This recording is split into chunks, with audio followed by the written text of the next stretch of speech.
My remembrance of this thing was we knew exactly where we had to go, and we flew at altitude for a little bit, then we got right down on the deck, and we didn't know that we were going to run into bamboo.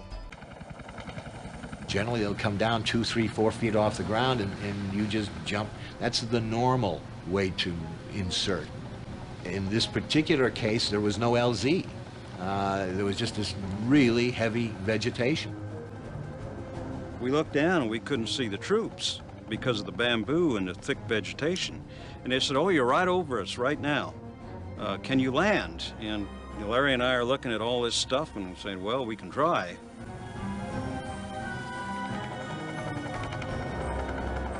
The situation is desperate, but glimpsing a very narrow opening in the bamboo, Tom and Larry decide the only way of getting down is to create their own landing zone. They're going to have to use the rotor blades to cut through 40 feet of bamboo. It's an action that could easily lead to disaster, even in the famously robust Huey. I had a sense that we could cut the bamboo. I didn't know how long the blades would last. But there was no other way to do it. The only other way was to leave. And that was, you had to take the shot. Tom takes the controls and descends into the battle. The blades start to slice through the canopy. We started down through the bamboo, and it wasn't real thick, but I mean, it was damaging the blades. And it was pretty noisy going down through that. We were a lawnmower, basically, is what we were doing. This bamboo is tough. Just one chunk ripped out of a blade's edge could unbalance the whole rotor system. Damage to the underside of the blade would ruin the aerodynamic surface and cause the Huey to fall out of the sky. There was just no room. You got to understand, this trail we were landing on was just about wide enough for the fuselage of that Huey to go down into. Both pilots keep their hands on the controls in case one of them is shot.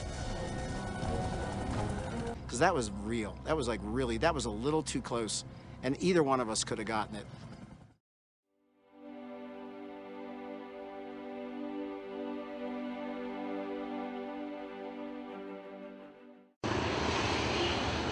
This is the third time that Jack Squeakert has visited Vietnam, but for his friend Ken Fritz, this is the first visit.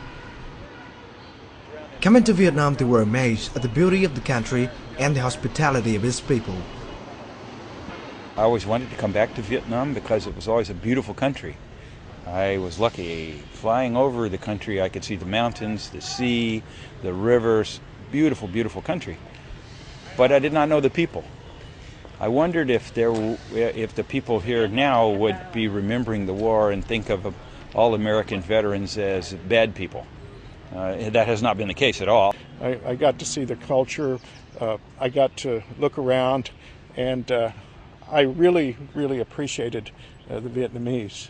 So it was more than a war to me. It was a whole culture, and I've got to tell you, it's a wonderful culture. During this trip, the American veterans met with Mr. Chuk, a former Vietnamese anti-craft gunner.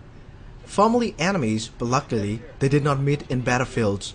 Now Chuk voluntarily takes them to old battlefields or witness the war remnants. Chuk believes that would change the vision and mind of American veterans toward Vietnam. Many Americans believe that Vietnam means war, so through this trip, I would like to change the thought of the American people, including veterans, that Vietnam is a country which is peaceful, hospitable, and growing. There are three things that I've been able to accomplish in my life about Vietnam. One is I can walk on ground that I could only fly over before. The other one is that I have a friend who was in the Viet Cong, which I never thought when I was here that I would. And then I have good friends in the National Police who treat me royally every time I come over. And I never thought that I would have close friends in Vietnamese police. So all my wishes have come true.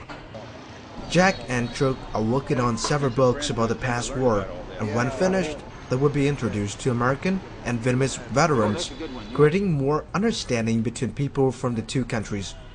When weapons are laid down, friendship grows. Why?